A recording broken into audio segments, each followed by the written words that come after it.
Ah, the fall. The air is thick with the sweet smell of crispy orange leaves. The mosquitoes are gone, and things slow down a little after the hustle and bustle of summer.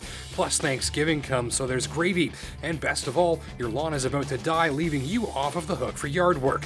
It's a magical time of year, one that's awesome for going for a drive, actually, to take in the fall colors. I thought I would try that with this, the new Mazda 3. And the important thing about this car is that they've pretty much nailed it, just as they have in previous generations, which made this machine popular with shoppers after an affordable and fun little compact that didn't feel like the boring beige appliances you usually see clogging up the fast lane. This latest 3 has only been on sale a short time, but it's already got an overflowing trophy rack full of awards, including several from a panel of Canadian automotive experts, yours truly included. Simply, there's just something Mazda gets right about this car every time around, and that really shows in the new one. First, the look. You can get a sedan. This one's a 5-door hatch that's less dorky looking than most, coming off more like a small sports station wagon. It's a bit sleek and very sculpted and has that new signature front end with LED accent lighting that gives its identity away when you see it coming up the road. There's just some more effort and passion to the look of this thing than you usually see in this segment. And inside, well, talk about stepping it up a notch. The last generation 3's interior was one of the segment's nicest, and this one's even better. Let's look at the details first. Stitching, metal trim, two-tone leather, fake but great-looking carbon fiber accents. So many colors and textures and shapes and materials all play off of one another in here that you'd nearly forget you aren't in a pricey luxury sedan. There's squishy, soft plastic all over, adding to the quality feel. The controls are all modern and fresh, where many competitors use switches and levers and interfaces from older models. It's an all-new car, and it really feels that way on board. A few things are notable in here. First, this central command interface is slick. You can use the touchscreen or this command dial down here, just like out of a pricey German luxury car, to flick your way around menus and functions with ease once you get used to it a little. The navigation system is slick, has some visual horsepower, and rarely lags. Usually these systems wind up making me angry, like Italian angry, a few times over the course of a week, but not this one. You also get some really premium touches if you go for an almost loaded model like our Tester, which still came in under 29 grand. Touches like a Bose stereo system or the bi-xenon lights, which are great after dark. Or this slick flip-up heads-up display screen, which some people think is a bit gimmicky, but I love how it adds a unique high-tech flair to the driving environment. It's all finished with push-button start, which activates the automatic lights, automatic wipers, automatic climate control, and of course the engine.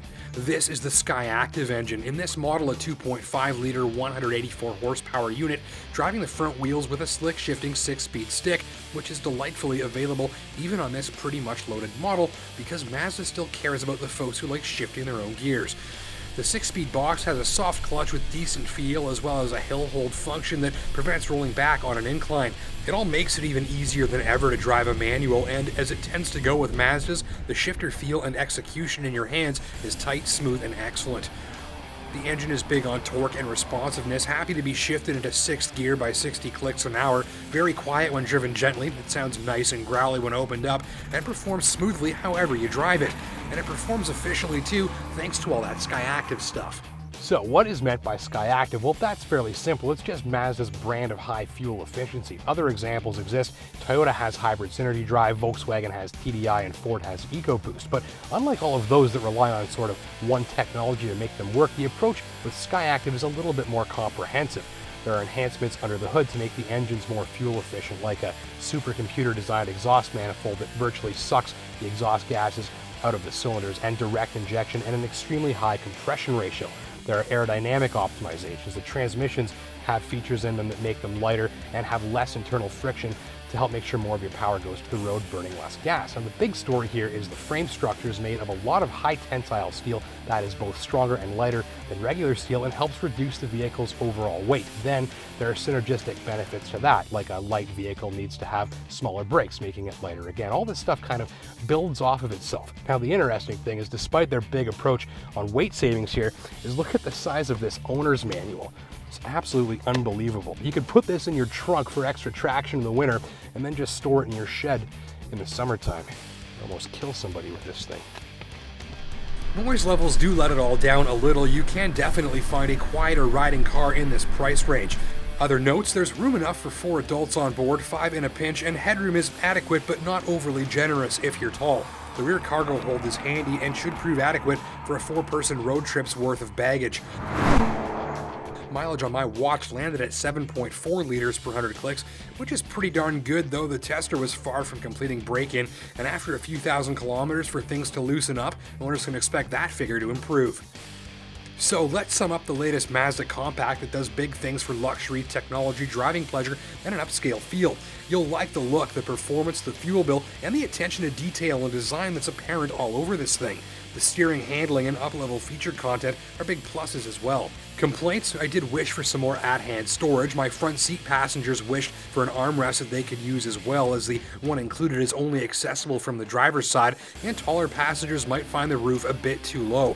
End of the day, you get a nice taste of the high-tech motoring high life here without the huge price tag and a touch of athletic fun to go with it. If you typically wear a cardigan to stay warm after supper and spend your Friday nights researching slow cooker recipes on Pinterest, it's probably not the car for you. But if you're after a small car that hits above its weight for styling equipment, driving dynamics, and an overall upscale and refined feel, you should definitely check it out. Consider this one a priority test drive, and be sure to visit close competitors like the Kia Forte, Ford Focus, and Hyundai Elantra GT while you're at it.